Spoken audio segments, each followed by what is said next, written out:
মহান আল্লাহ তাআলার অপরূপ সৃষ্টি বাংলাদেশের প্রকৃতি। প্রাকৃতিক সৌন্দর্যের অপরূপ লীলাভূমি এই বাংলাদেশ। সুখ এবং দুঃখ নেই আমাদের জীবন। কেউ অট্টালিকায় সুখী, আবার কেউ কুঁড়ে ঘরে সুখী। জীবন যেখানে যেমন। অপরূপা এ দেশের সবুজ বনবনানী, বিস্তীর্ণ ফসলের মাঠ, নদ নদী, শ্যামল পাহাড় ও সমুদ্র সৈকত।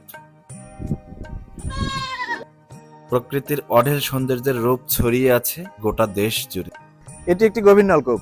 এই গভীর নলকূপের মালিক এটিকে সংরক্ষণ করার জন্য এই দুটি পরিবারকে তার নিজস্ব জায়গায় বসবাস করার জন্য অনুমোদন দিয়েছে।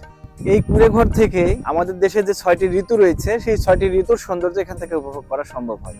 এই যে আমি এখন এখানে বসে আছি, এখন আমন মৌসুম চলছে, আমনের ধান লাগিয়েছে, যে বিশাল একটি সবুজের পাথার, সেই সবুজের পাথার এখন এখান থেকে উপভোগ করা যাচ্ছে। এই জনপদে বৈদ্যুতিক ব্যবস্থা থাকলেও এই দুটি কুঁড়ে ঘরে বৈদ্যুতিক সংযোগ নেই।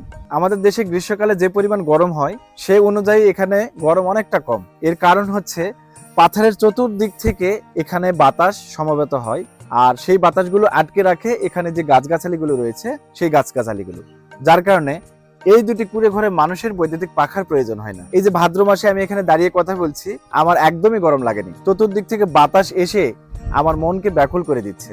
পাথরের মাঝে এদের বসবাস হলেও একটি গ্রামীণ পরিবারে যেসব গৃহপালিত প্রাণী থাকে তা সবই এখানে আছে। যেমন গরু, ছাগল, হাঁস, মুরগি সবই আছে এখানে। এখানে প্রায় সকল প্রকারের বৃক্ষই রয়েছে, যেমন আম, জাম, কাঁঠাল, কলা, পেয়ারা। এছাড়াও বিভিন্ন প্রকারের সবজিও এখানে চাষাবাদ হয়। এই যে আমার সামনে যেটা দেখতে পাচ্ছি, এটি হচ্ছে কলমি শাক। এই যে কলমি শাকের পাতা এটা। এই দুটো বাড়ির মালিক আপনার কে হয়? আমার মেয়ে, আপনার নিজের মেয়ে? নিজের মেয়ে।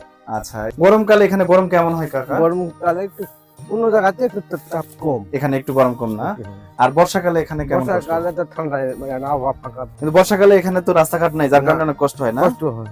আচ্ছা, আর শীতকালে এখানে ঠান্ডা কেমন? ঠান্ডা হয়তো ফাঁকা জায়গা, ঠান্ডা শীত বেশি। এখানে শীত অনেক বেশি না? এই দুটি পরিবারের নারী এবং পুরুষ উভয়েই পরিশ্রমী, অর্থাৎ নারী এবং পুরুষ উভয়েই মাঠে কাজ করতে গেছে, যার কারণে দুটি পরিবারের প্রধান গেটেই তালা লাগানো আছে।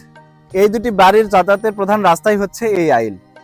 এই আইল দিয়েই তাদের সারা বছর চলাচল করতে হয়, অর্থাৎ 6 ঋতুতে এর উপর দিয়ে তাদের চলাচল করতে হয়। বর্ষাকালে যদি কখনো এই পরিবারের কোনো সদস্য অসুস্থ হয়ে পড়ে আর রাত্রিবেলা যদি হয়ে থাকে এই ঘটনা, তবে কতটা দুর্ভোগ পোহাতে হবে তা শুধু এই পরিবারের মানুষগুলোই জানে। তবুও তারা এখানে বেঁচে আছে জীবনের তাগিদে।